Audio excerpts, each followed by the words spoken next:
নমস্কার, কলকাতা টিভি ডিজিটালে আপনাদের সকলকে স্বাগত। অল ইন্ডিয়া তৃণমূল কংগ্রেসের ফ্রিজ হওয়া ব্যাংক অ্যাকাউন্ট প্রেক্ষিতে সুপ্রিম কোর্টের প্রস্তাব যে কলকাতা হাইকোর্ট নিযুক্ত প্রশাসকের হাতে নির্দিষ্ট পরিমাণ অর্থ ব্যবহারের সুযোগ দেওয়া হোক, এমনটাই প্রস্তাব সুপ্রিম কোর্টের বিচারপতি এম সুন্দরেশ এবং বিচারপতি বি ভাড়ালের বেঞ্চে। এনফোর্সমেন্ট ডাইরেক্টরকে সুপ্রিম কোর্টের এই প্রস্তাব সম্পর্কিত বিষয়ে আগামী মঙ্গলবারের মধ্যে জানাতে হবে। বিচারপতি এম সুন্দরেশ পরিষ্কারভাবে জানিয়েছেন যে এ বিষয়ে আবেদনকারীর পক্ষ থেকে যে আবেদন করা হয়েছে সেই বিষয়টি বিবেচনা করেই আদালত এই ধরনের প্রস্তাব দিচ্ছে।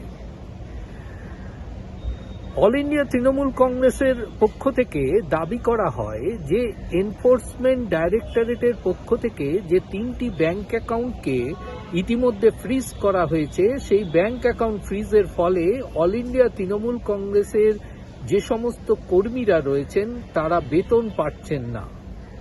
প্রায় 160 কোটি টাকার মতো ওই অ্যাকাউন্টে গচ্ছিত রয়েছে। দৈনন্দিন রাজনৈতিক দল পরিচালনার ক্ষেত্রে যে অর্থের প্রয়োজন তা কোনোভাবেই সম্ভব হচ্ছে না পরিচালনা করা, এমনটাই দাবি অল ইন্ডিয়া তৃণমূল কংগ্রেসের আইনজীবী। তিনি যদিও তার এই বক্তব্যের প্রেক্ষিতে এনফোর্সমেন্ট ডাইরেক্টরেটের আইনজীবী অর্থাৎ সলিসিটর জেনারেল এবং additional solicitor general SB. Raju বলেন যে তৃণমূল কংগ্রেসের অন্যান্য ব্যাংক অ্যাকাউন্টগুলিও কিন্তু খোলা রয়েছে, অর্থাৎ সেখানে লেনদেন হচ্ছে এবং সেই অ্যাকাউন্ট থেকে কিন্তু তারা কাজ চালাতে পারে। মূলত কলকাতা হাইকোর্টে 2টি মামলা দায়ের হয়। রাজ্য পুলিশের ব্যাংক অ্যাকাউন্ট ফ্রিজ করা নিয়ে তৃণমূল কংগ্রেসের অল ইন্ডিয়া তৃণমূল কংগ্রেসের ব্যাংক ফ্রিজ করা নিয়ে বিচারপতি সৌগত ভট্টাচার্যের বেঞ্চে প্রথম মামলা দায়ের হয়।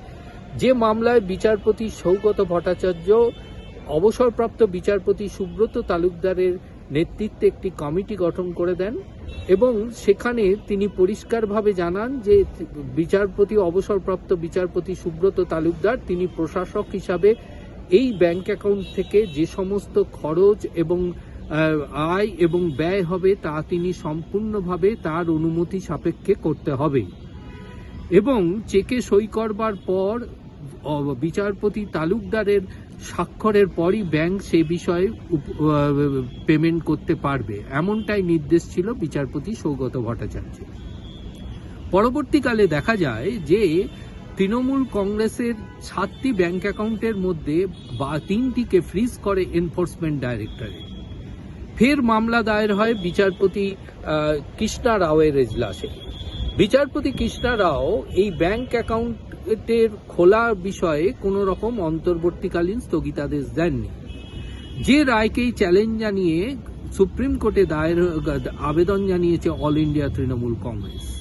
অল ইন্ডিয়া তৃণমূল কংগ্রেসের এই আবেদনের প্রেক্ষিতে বিচারপতিরা জানিয়েছেন যে একটি প্রস্তাব তারা দিচ্ছেন যে ইতিমধ্যে বিচারপতি সৌগত ভট্টাচার্যের নির্দেশে যে প্রশাসক রয়েছেন অবসরপ্রাপ্ত বিচারপতি, তিনি তার হাতে একটি সীমিত নির্দিষ্ট পরিমাণ অর্থ দেওয়া হোক যাতে অল ইন্ডিয়া তৃণমূল কংগ্রেস তাদের দৈনন্দিন কাজকর্ম চালাতে পারে। যদিও তাদের এই প্রস্তাবের বিষয়ে আগামী মঙ্গলবারের মধ্যে এনফোর্সমেন্ট ডাইরেক্টরকে তাদের মতামত জানাতে হবে। তাদের মতামত জানাবার পরই সুপ্রিম কোর্ট তাদের এই প্রস্তাব সম্পর্কে নির্দেশিকা জারি করবেন এবং পরবর্তী সিদ্ধান্ত গ্রহণ করবেন।